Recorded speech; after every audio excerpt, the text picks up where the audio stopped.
Oi, Raíssa.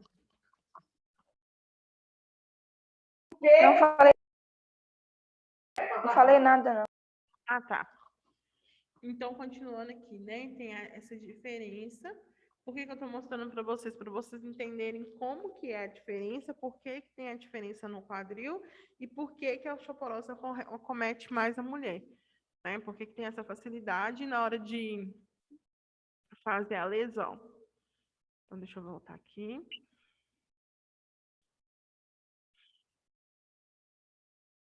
Então, vamos lá. A depressão, né, que é um distúrbio mais comum, que afeta o humor do idoso, e ela frequentemente responde ao tratamento. Como que é feito o tratamento? O tratamento é feito através de medicamentos para auxílio, né? No caso, são antidepressivos, e a identificação a identificação de diagnóstico acontece de acordo com a gravidade dos sintomas. Então, a depressão ela rompe a qualidade de vida, aumentando o risco de suicídio e se perpetua.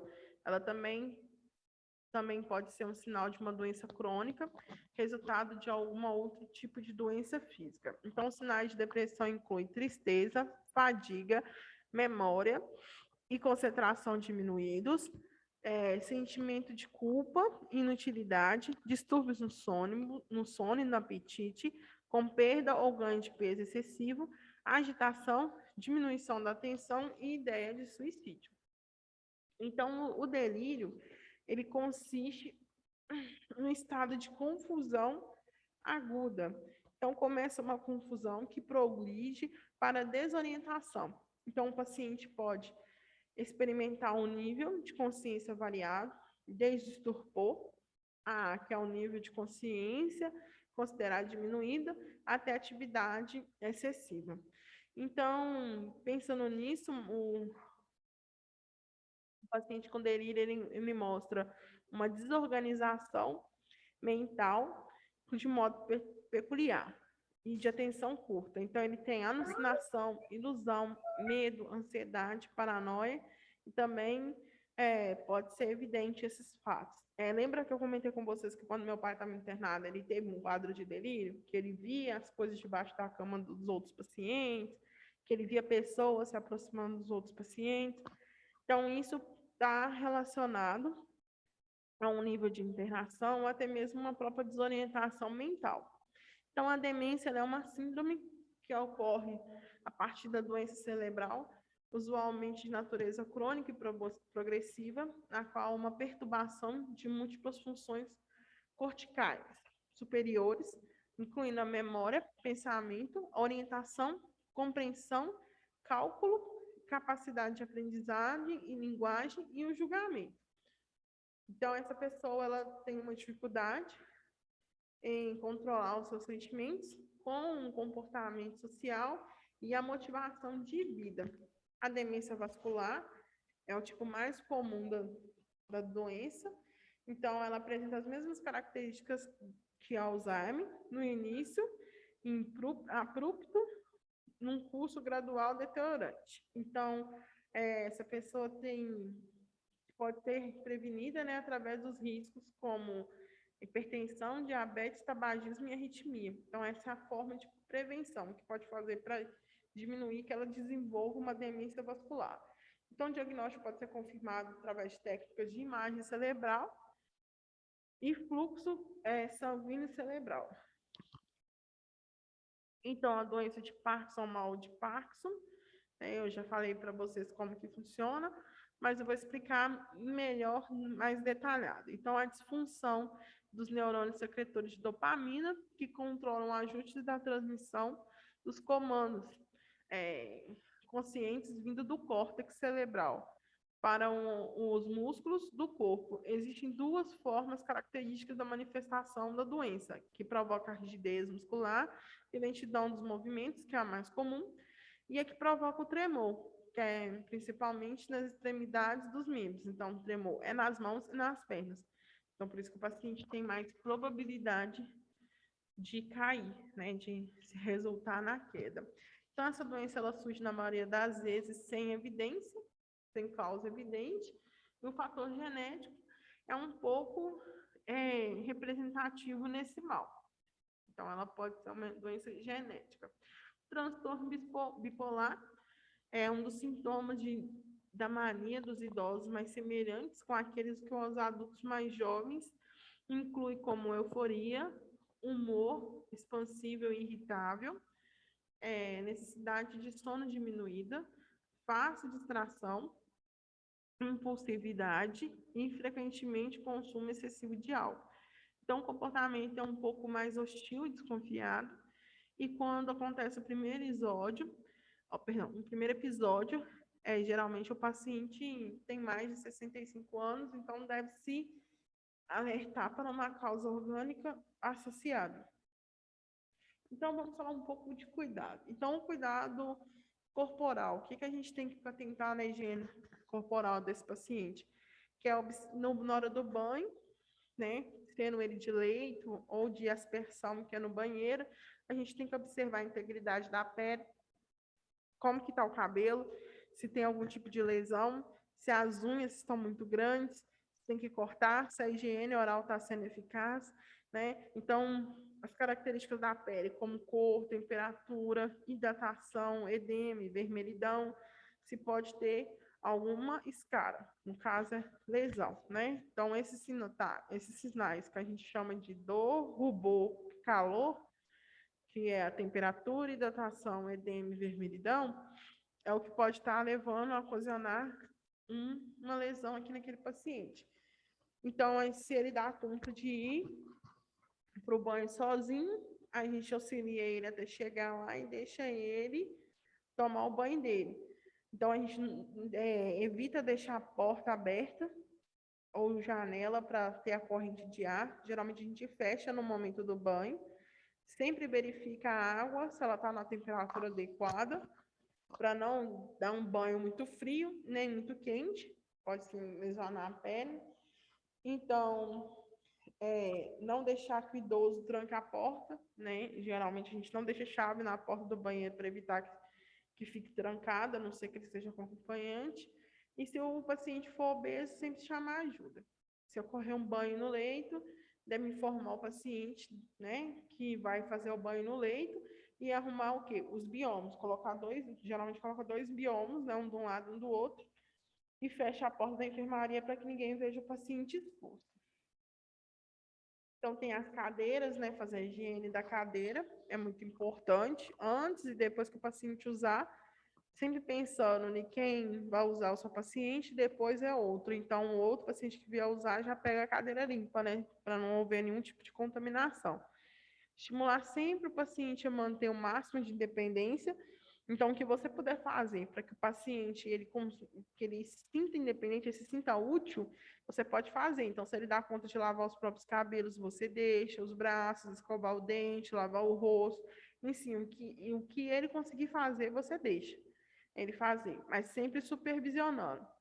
Então, observar se a presença de lesão no couro cabeludo, e essa lavagem deve ocorrer no mínimo 3 vezes na semana.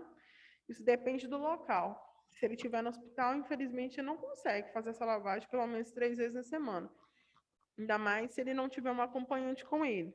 É mais difícil. Agora, se ele está em casa e você está por conta somente dele, você consegue fazer essa higiene adequada, né? Com mais facilidade. Então, essa é a cadeira higiênica para banho, né? Você deve higienizar ela. Ela tem esse assento como se fosse de vaso sanitário. Então, é fofo, porém, se o paciente fica muito tempo ali, acaba machucando, né? Lesionando o bumbum dele, fica vermelho. Então, sempre atentar para cortar as unhas. E, se preferentemente, se for diabético, vocês tomem muito cuidado para não abrir lesão, porque geralmente quem é diabético, qualquer cortinho que você dá tem uma cicatrização mais demorada, né? E higienizar o pavilhão auricular, se for necessário. Mas, assim, a higienização pode ser feita com cotonete? Pode, mas a gente não enfia o cotonete dentro do ouvido do paciente, não, tá? A higienização ela é superficial. É o que a gente consegue ver, a gente limpa e pronto. Não introduz o cotonete lá dentro e fica rodando, não. É superficial essa limpeza. E após o banho, secar bem as dobras como joelho, cotovelo, axila e os dedos das mãos e dos pés para evitar a proliferação de fungos, né? Como eu já falei para vocês na última aula. Então, a higiene íntima, o que que vocês devem levar para vocês aqui? Que é muito importante a forma de higienização. Então, sempre é de frente para trás, limpando do canal uretral para o ânus, nunca ao contrário, porque você traz o que está lá, né, de bactéria, de fungo, e traz para o canal vaginal, e traz para a uretra e acaba dando uma infecção de urina no paciente. Então, se o paciente está em casa, está com fralda, se você tem só ele, repito, né, se não for uma casa de repouso, você pode, sim, limpar com água, sabão, lenço umedecido, fazer higiene completa. Agora, se está na instituição, você passa um pano úmido, né? E tem um próprio pano de higienização, né? Que é o pano que a gente dá banho, que é o pano higiênico que fala. Aí você passa ele úmido e limpa também, principalmente se for diarreia, para ficar bem limpo, passa uma pomada depois, da preferência que o paciente tiver, pode ser hipoglós, Bepantol, o que ele tiver, passa para evitar que tenha assadura, né? Então, se os pelos estiverem muito grandes na região íntima, a gente faz o quê? A tricotomia. A gente corta, apara um pouco os pelos para ficar de fácil visualização e também para evitar, né, um calor naquele local, né? Porque fica abafado, então os pelos transpiram e deixa mais proliferação de fungo e bactéria ali naquele local.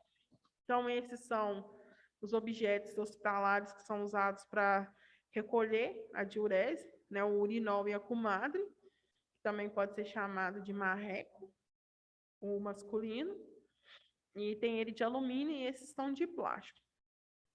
Então, a lesão por pressão.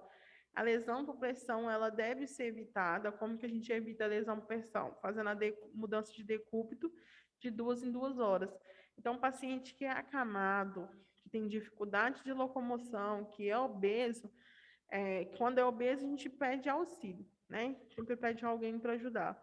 Você pede seu colega de trabalho, um enfermeiro que está com você, alguém tem que te ajudar a movimentar esse paciente, você não pode deixar.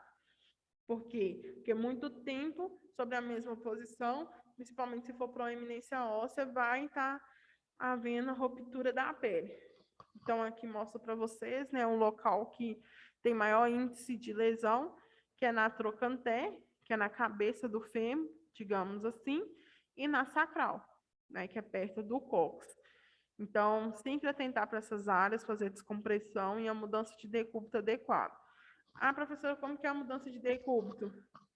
Essa é os locais de proeminência óssea, aonde pode estar abrindo. Então, na cristeníaca, a gente fala de trochanter, joelho, tornozelo, as costelas, o ombro, a orelha, né? Às vezes a face, porque que o paciente ele está no dorsal, lateral, e o último é a prona, que a gente fala que é colocar de barriga para baixo, né? É a prona que a gente fala.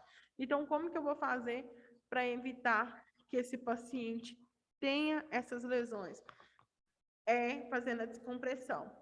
Eu mostrei para vocês o vídeo também, tem um vídeo no grupo ainda da turma, eu não apaguei o link. Então, essas são as formas de descompressão para evitar que tenha contato, né? Tenha atrito tanto da pele com o local que ele está deitado, quanto de pele com pele ou de osso com osso. Então, essas são as formas de descompressão, que é dorsal, lateral e prona. Então, os cuidados com a nutrição. A gente deve oferecer para o paciente sempre uma alimentação que é equilibrada. Então, se por algum motivo vocês forem cuidar na casa do paciente, vocês têm que estar cientes que a alimentação para ele tem que ser a mais adequada de acordo com a idade, com o peso, altura, atividade física, estado patológico e as condições do paciente, tanto de mastigação, deglutição e digestão. Vai pegar um paciente, ele quase não tem dente mais na boca, já perdeu a dentição. Aí você vai dar para ele um torresmo, para ele mastigar? Vai deixar o familiar dar ele um torresmo para ele mastigar? Se ele engasga, Aí vai você fazer manobra de Heimlich nele lá, né?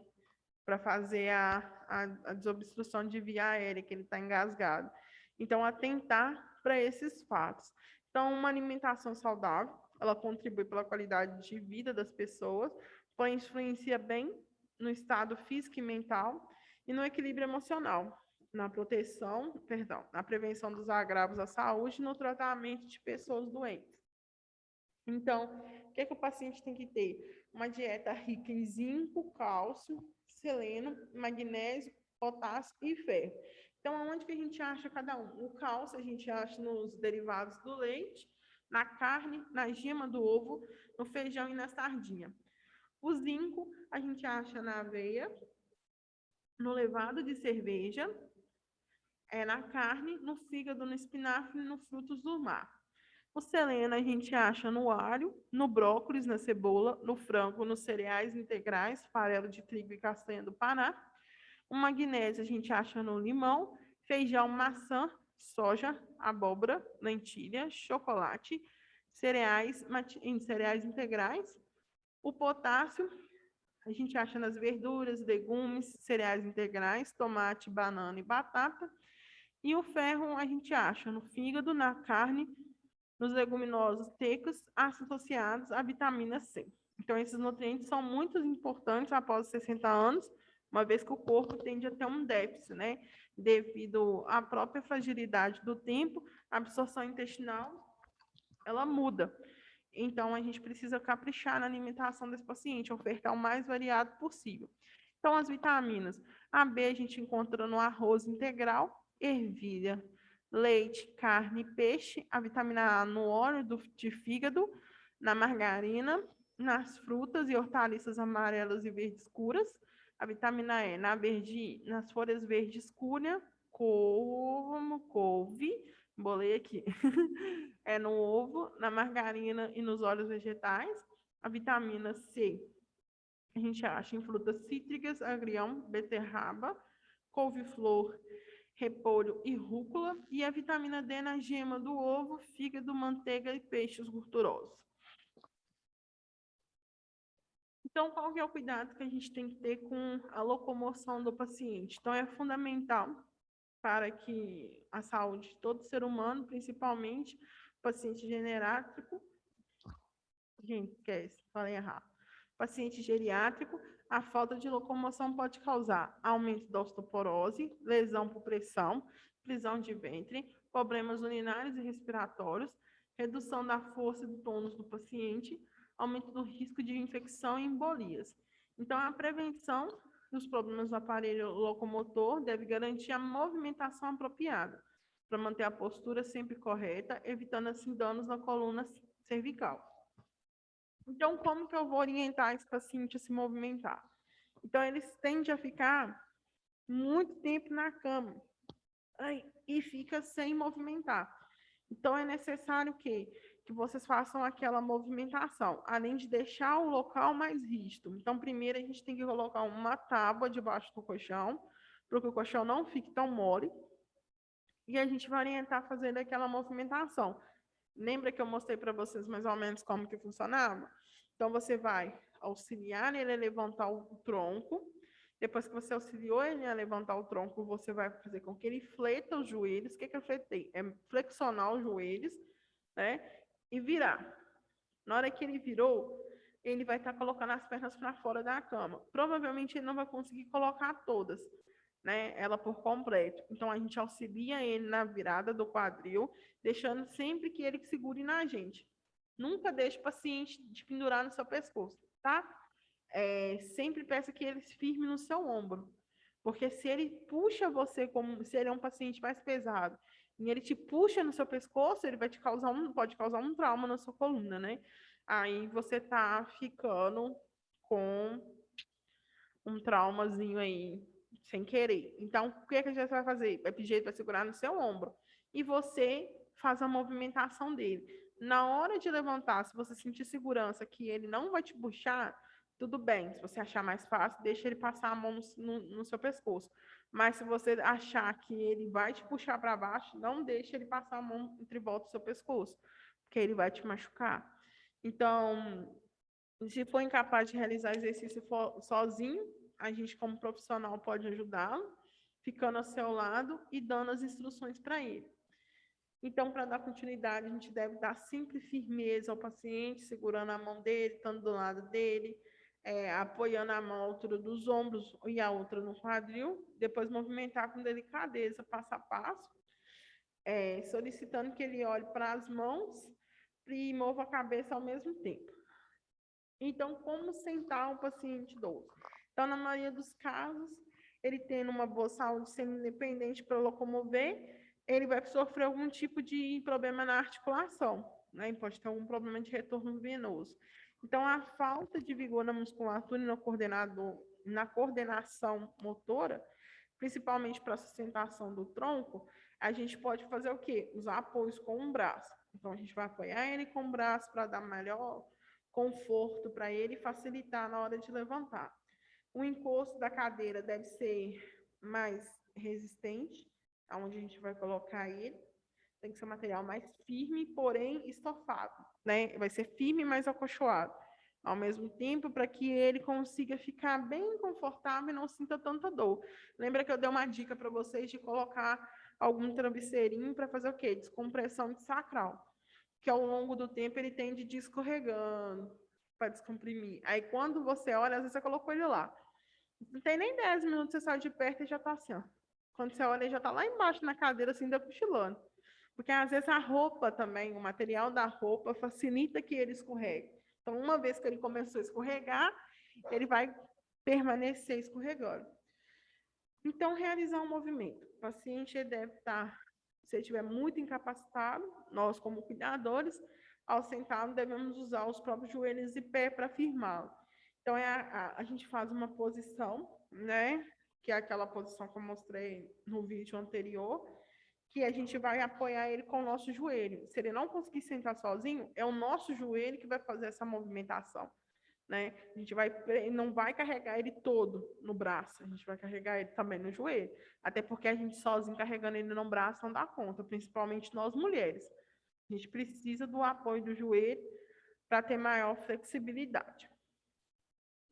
Então, a postura correta, o idoso sempre deve, quando ficar sentado, apoiar os pés no chão. O pé dele não pode ficar pendurado. Então, se for necessário, pode colocar um banquinho, uma almofada, para ajudar também a retorno venoso, tá? Então, o pé dele não pode ficar nem muito alto, nem muito baixo. O máximo tem que ser um ângulo de 90 graus. Então, na hora de levantar, em alguns casos, os idosos usam a bengala, né, que é um apoio, mas para se levantar de um assento ou até mesmo outro objeto. E isso pode ser muito perigoso, além de difícil e incômodo. Então, nesse caso, a gente tem que estar disposto a ajudar. Como que a gente pode ajudar?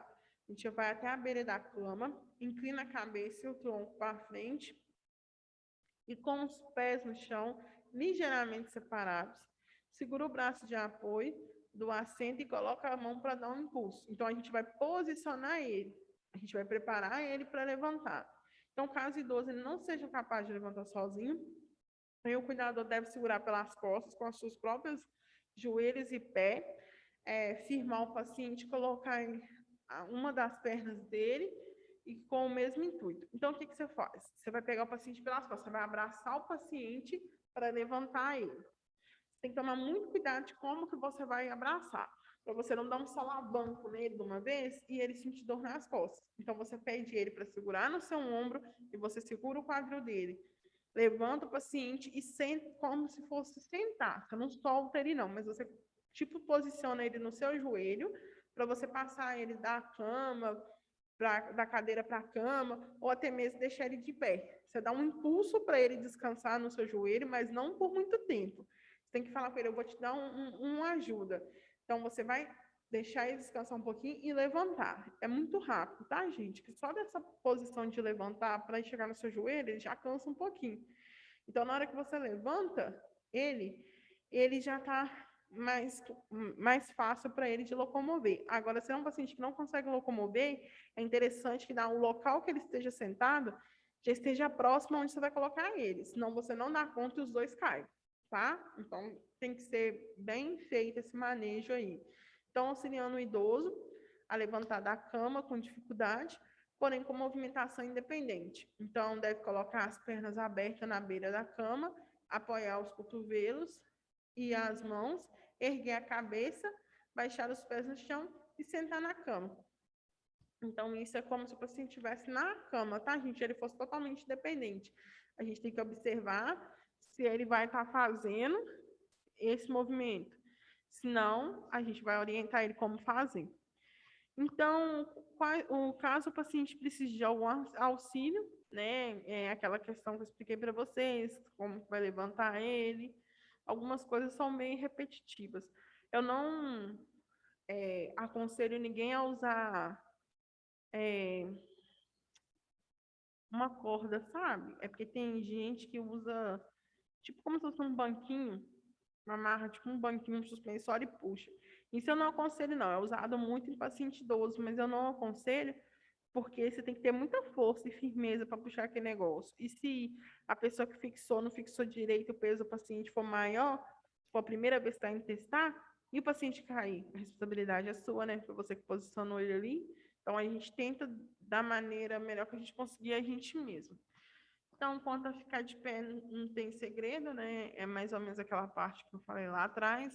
Andar, a gente sempre dá o apoio ao lado, ou se não, faz com que ele use os acessórios. Quais que são os acessórios? A bengala, né? Perdão. O andador, esse é um andador sem rodas, né? De 4 apoios, então ele tem que andar com o andador rente ao corpo, não com muito espaço. A bengala de 4 apoios, que ela dá uma maior firmeza. Isso é para paciente que tem um pequeno grau de dependência só, tá? A bengala com apoio de mão e ombro e braço, perdão, porque aí ele vai forçar nessa parte e vai locomover. E o andador de rodinha, aonde ele vai levantar e vai empurrando, a rodinha vai ajudando ele a andar. Só tem que tomar muito cuidado para ele não desequilibrar e cair no chão, tá? Então, com grau de independência, para andar sozinho. Então, se ele conseguir andar sozinho, a gente só precisa orientar ele quanto à postura, né? Que ele tem que lembrar de balançar os braços na hora de andar e manter sempre a cabeça ereta e não curvar a coluna. Por que se ele curvar a coluna? Porque se ele curvar a coluna, ele tende a cair, né? Se ele curva a coluna, automaticamente ele abaixa a cabeça. Então, ele vai andar olhando para o chão, quando você assustar, ele está pendendo para o lado, ele está caindo.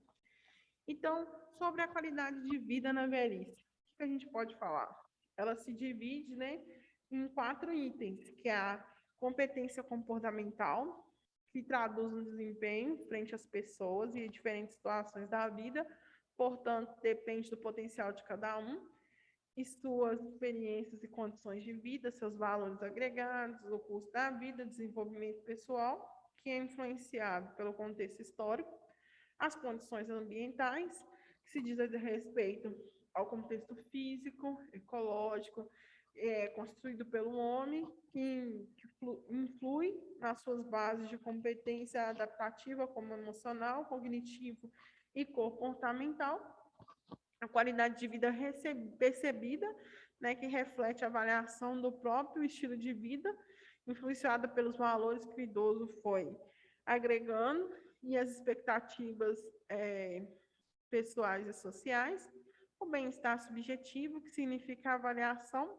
da própria vida, a satisfação global específica em relação a certos aspectos da vida, referente à relação entre condições objetivas, ambientais, e competência adaptativa e percepção da própria qualidade de vida, que são as 3 dimensões precedentes, que eu já tinha falado antes.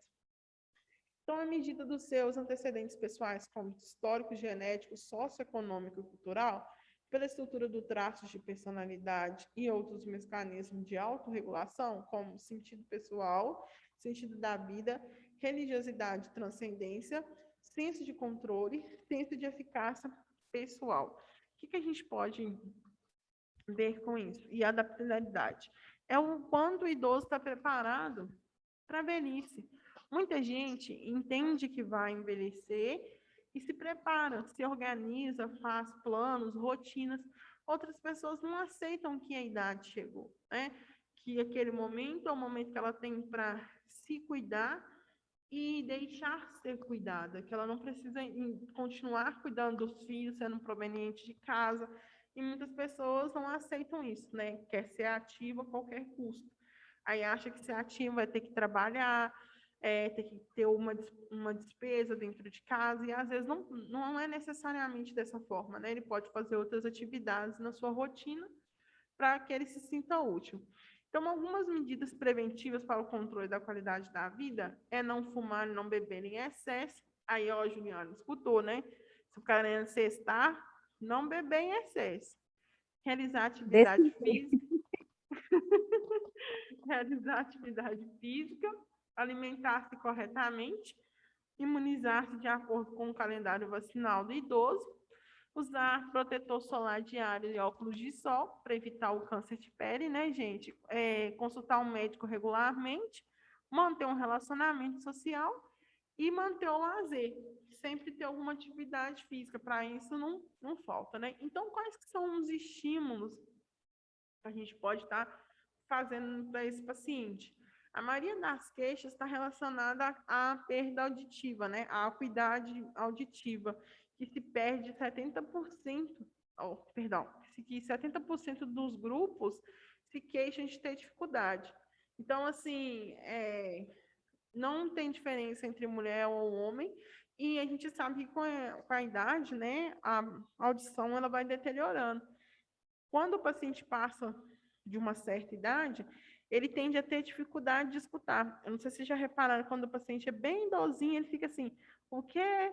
Não, eu vou te dar, é isso. Ele pega outra coisa, mas não pega o que você pediu, né? Porque ele tem dificuldade de entendimento. Então, a gente tem a perda, né? Então, o que a gente pode fazer como profissional para beneficiar ele, para ajudar ele? Levar em locais com menos barulho para conversar com ele, tentar trabalhar a forma da dicção, lembra que eu falei com vocês da questão da verbalização, falar sempre de frente para ele. Então, assim, são coisas que a gente pode fazer para minimizar o zumbido, que é a percepção de um ruído nos ouvidos e está dentro da cabeça, né? Parece que é um som dentro da cabeça dele. Então, essa forma de barulho pode ser interpretado, por exemplo, como um som de apito, uma cachoeira ou uma estação de rádio. Então, na maioria das pessoas, ele gera grande incômodo, principalmente em ambientes silenciosos, quando há outros sons para encobri-los, como no momento antes de dormir. Então, aqui, né, vem na parte que eu estava falando para vocês, que é sempre falar de frente para eles, preferir um lugar iluminado, né, para eles poderem visualizar o que você está falando, dar prioridade para lugares mais amplos, distanciar de outros sons, evitar de ir em um lugar barulhento para conversar com ele, prestar bastante atenção no assunto, porque às vezes o paciente está te perguntando uma coisa, você não entendeu, aí você fala assim, aham, você está certo. Ele te faz uma pergunta, você fala que ele está certo?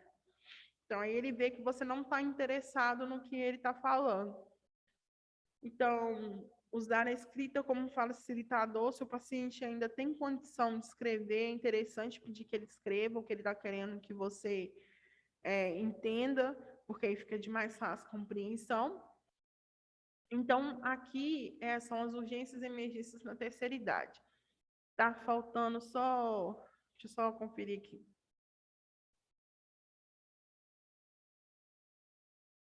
Tá faltando só 30 slides.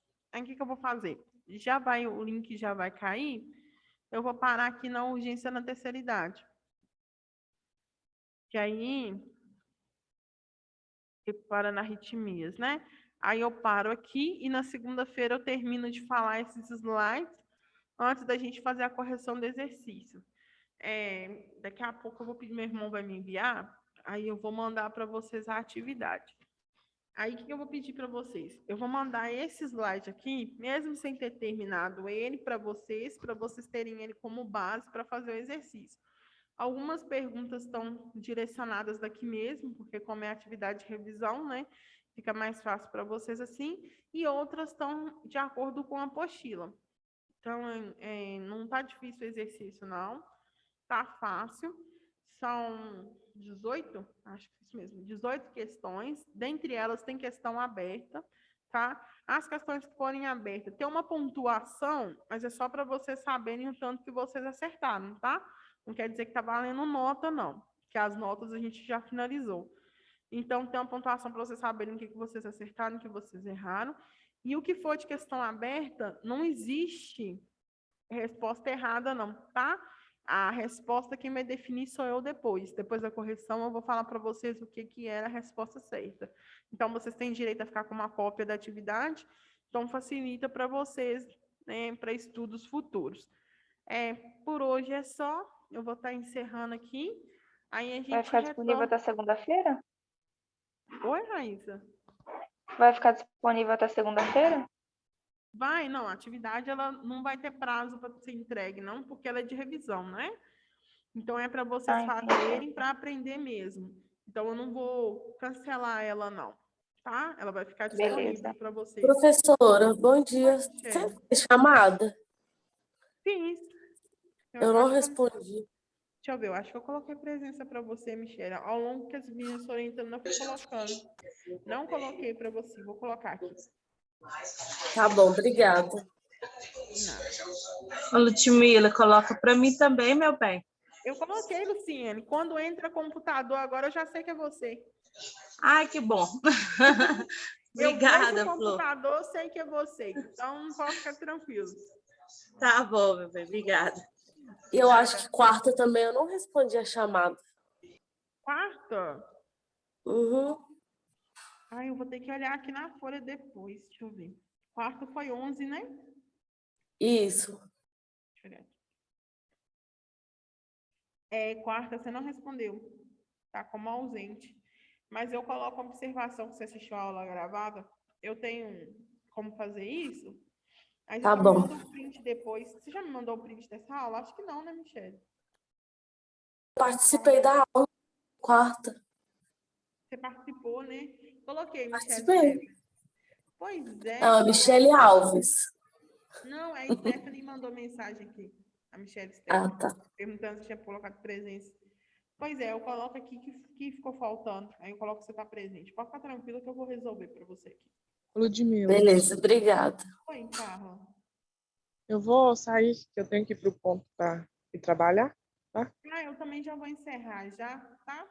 Então tá bom. Com Deus, bom fim de semana. Bom trabalho para você, viu? Bom final de Obrigada. semana. Até segunda. Para você também. Tchau. Obrigada, tchau. Deixa eu ver aqui só. Ô, Fabiana, depois você me chama no WhatsApp, por favor, que eu preciso conversar com você.